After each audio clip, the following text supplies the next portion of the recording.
Hi, hello everyone. I'm not sure anymore about the name of the talk, but yeah, too late. So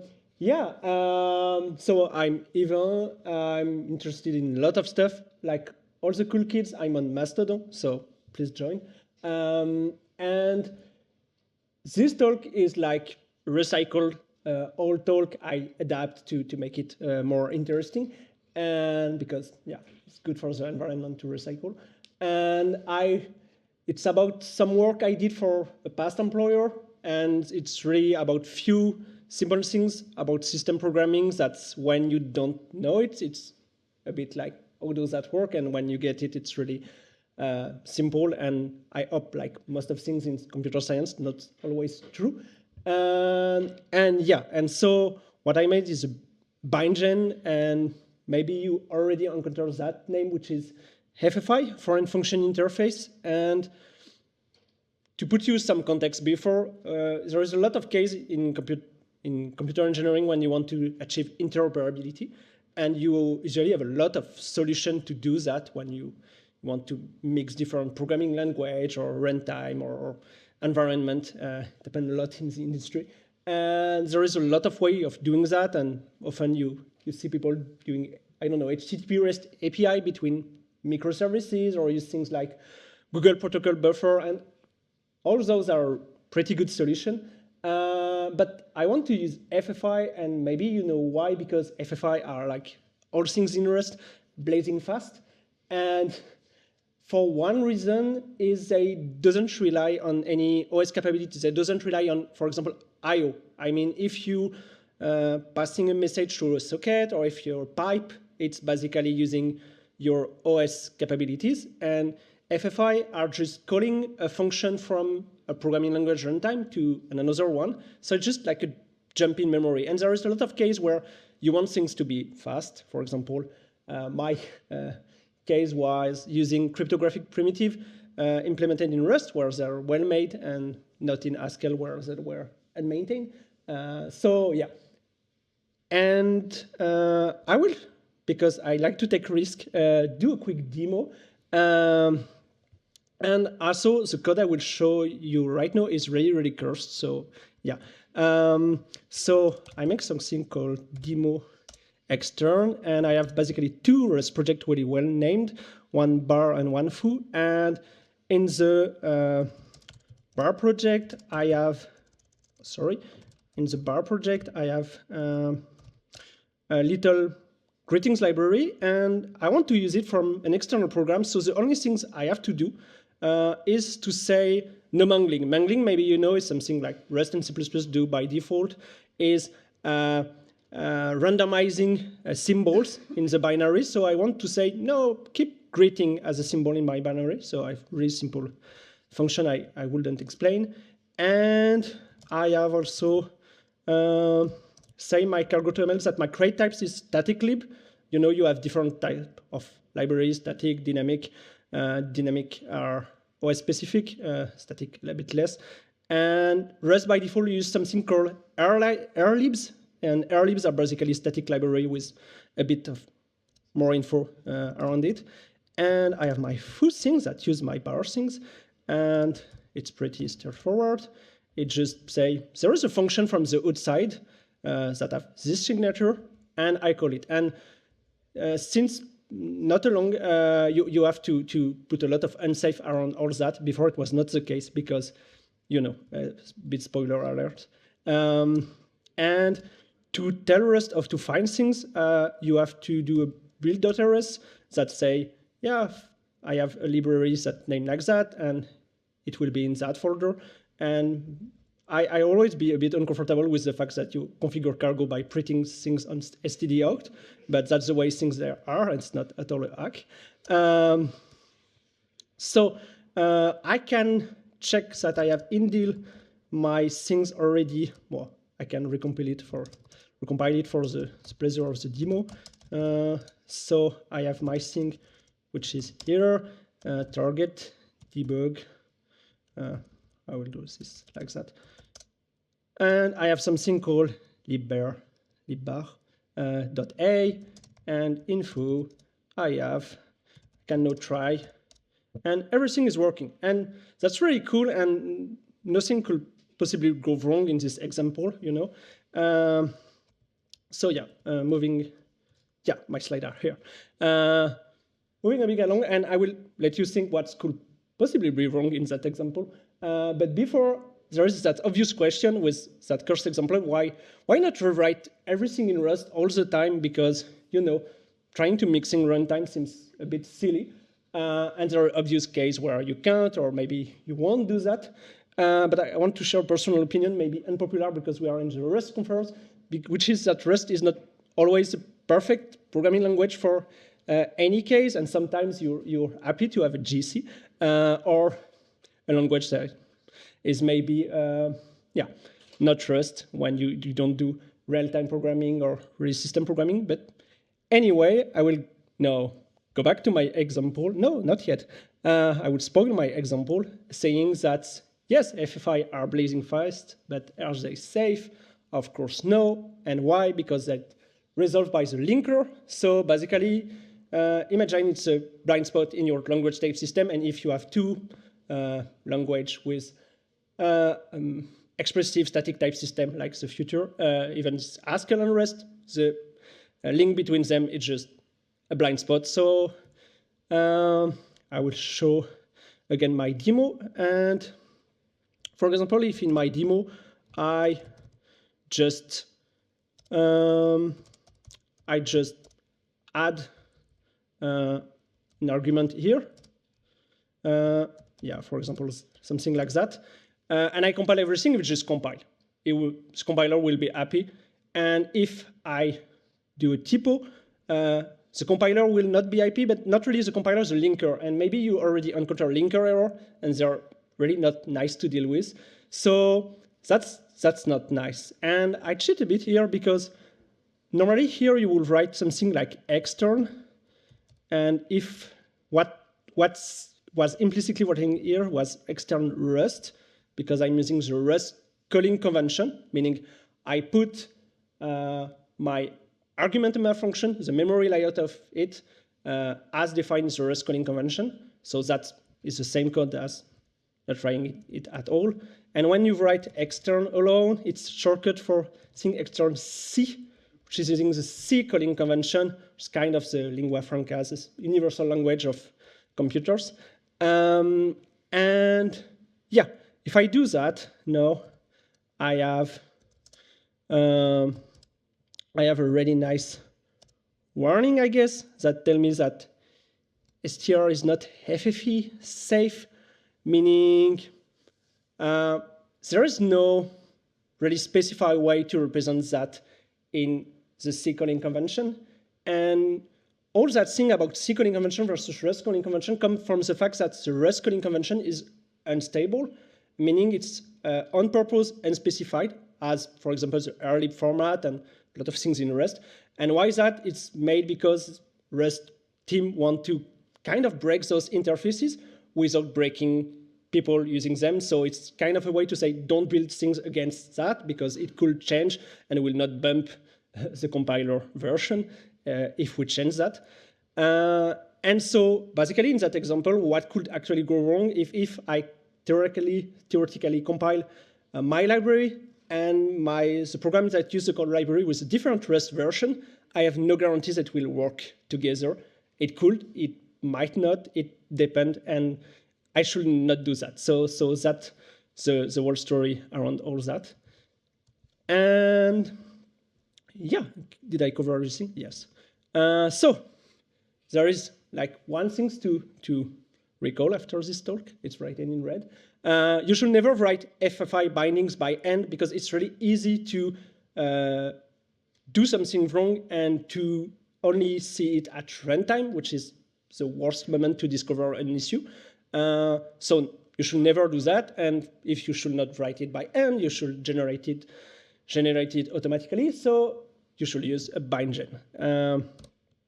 And there is a lot of way to do bindgen. When you want to automate something, you already you already want to do something like a script, for example, or a small program. And that's, for example, what Mozilla's C-ABI FFI does, is small programs that look like what your Rust code I can generate C code, and I guess, in my opinion, there is an issue with that design if it's really easy to forget to run that script. And so there is another way to do that, is to do at build time and to force it to do at build time. And for example, the C66 crates that offer C++ to Rust bindgen have implemented as a procedural macros. So a macro is kind of a compiler plugin that will always run when you build your program. So if you do it that way, as a side effect of your macro, you will never forget to run your bindgen, and that's less error. And that's what I did in my own little project. So I will just show off really quickly. I have, really simple things with an Haskell program and a Rust program, and the Rust library look like that. And I have these little macro things, like I decorate the function. And if you want to know what a macro do, there's a really handy tool which is called cargo expand. And because I have a white background, I want a theme that is legible. And you see, for example, macro expansion of the print macro, and macro expansion of this macro that adds the extern C things, that use FFI safe type, and that have custom trait that does the job. And as a side effect of running that macro, there is also Haskell code which is generated. Like a macro is basically like a small dynamic library linked against your compiler. So a Proc-macro like that can do everything. So you can mess your file with your file system if you really want to. And my Haskell code is just really just simple. But then, since all that have been generated together, I cannot have the two interfaces not matching unless there is a bug in the bindgen, but like all things in computer science. And that little example work well. If you trust me, it was already compiled, but anyway, and and so I did few designing choices that I think are interesting enough to share about it, talk about it. And the first thing is I use trait to force FFI FFI safe type in convenient manner, meaning that if you try to use types that have no way to be converted into a FFI safe type, you will have a compile time error about trait, and those errors are more easy to understand because it will say you should use rather those types that look a bit like the type you use, or you should maybe implement the missing trait or things like that. And I use a design pattern that I found really neat, and maybe if you know Rust, you already learned about it, which is seal trait. And I will show again a bit of code. I have a thing called trait library, which is re-exposed by the main things, and in that trait library, I have few trait. I use the must use things, which is really handy if you want people to use the value it returns. And my trait, I can show it from the beginning. I have a trait from C to Rust and a trait from Rust to C. And those traits, like the from into, like in the standard library, have a way to, if you implement one, the other will be implemented, which is really convenient. And those use something like,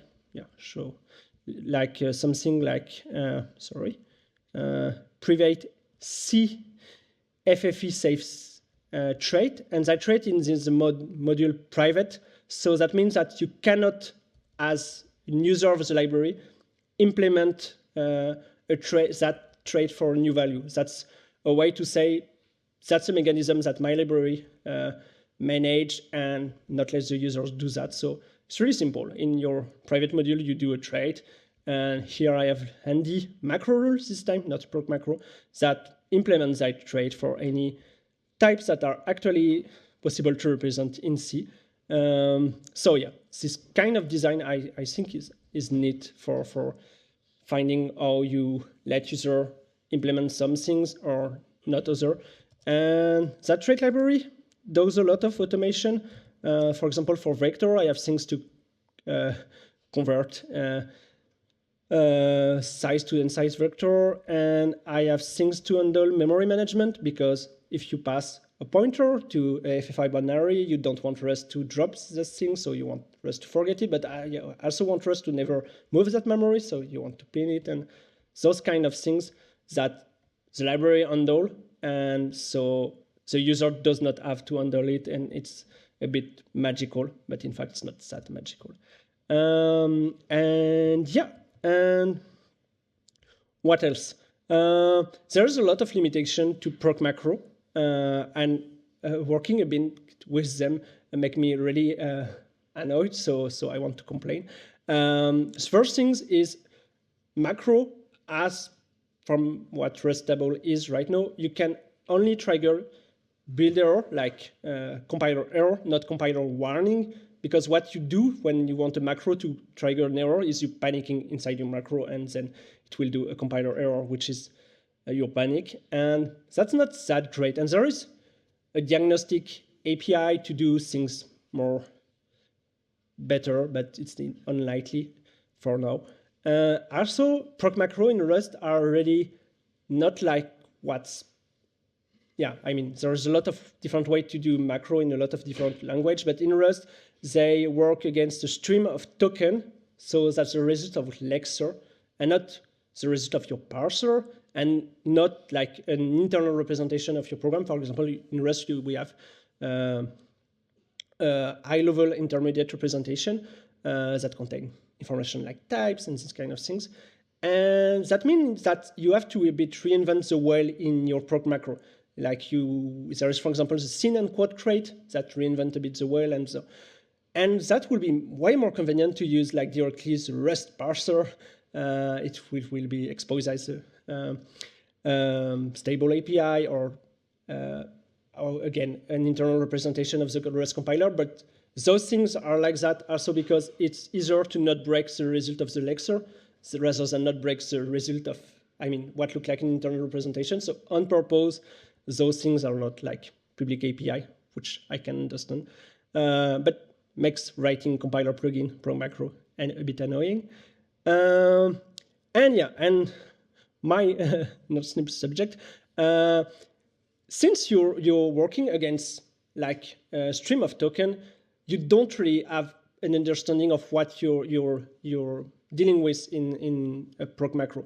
You can't ask question about the program you try to modify. You can ask question like, does that type is an alias of that type, or is it implementing that trait, or you don't really have that. And there is like traits that offer kind of reflection in runtime Rust. For example, you can wrap your data structure. For example, Bevel Reflect does that. You can wrap your data structure and it will add some information. There is other things, I don't know, GTK, object introspection. There is a way to kind of put metadata to types to be able to ask questions about types. But those kind of things are not at all available to a macro, because a macro just play with like a big string, which is your program. You can understand it like that. And so there is a thing in the Rust ecosystem I do not like at all, is macro and Proc-Macro are the way of making Rust a bit more ergonomic. And they are great, but they are also slow to build because it's building a little program against your compiler.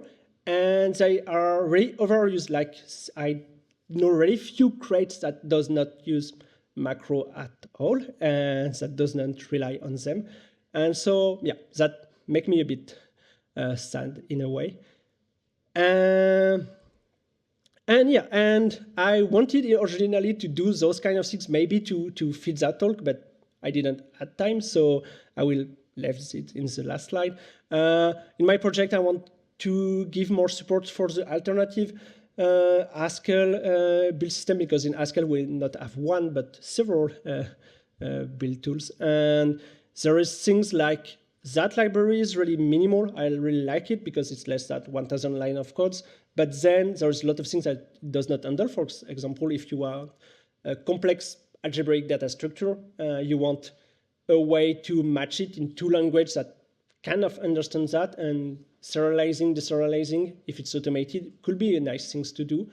And also, when you want to mix programming language or runtime, you want to deal with build system. And yeah, there is always better support possible for that. For example, package config is really nice things to support. And yeah, and my whole point writing this project was to make it in a way that it could be really simple to tweak it to generate bindings to other programming language without changing a lot of code. And I think it's really possible. And again, there is a lot of other really cool projects in that space. For example, Cap and Proto is really nice. It's basically memory sharing the same memory and being agree on the layout of the data structure inside that memory and using little RPC communication to be agreed on. It's my turn to write that memory, it's your turn to read it, and that kind of things. And there is also another Mozilla project that do binding generation for a lot of target add-ons, but that's mostly for when you want to do mobile app development. For example, if you want to write a Rust library and you want to use it in your iOS and Android app, there is a Mozilla project that help you do that. And basically, that's all. Thank you for your attention. Thank you, Yvan.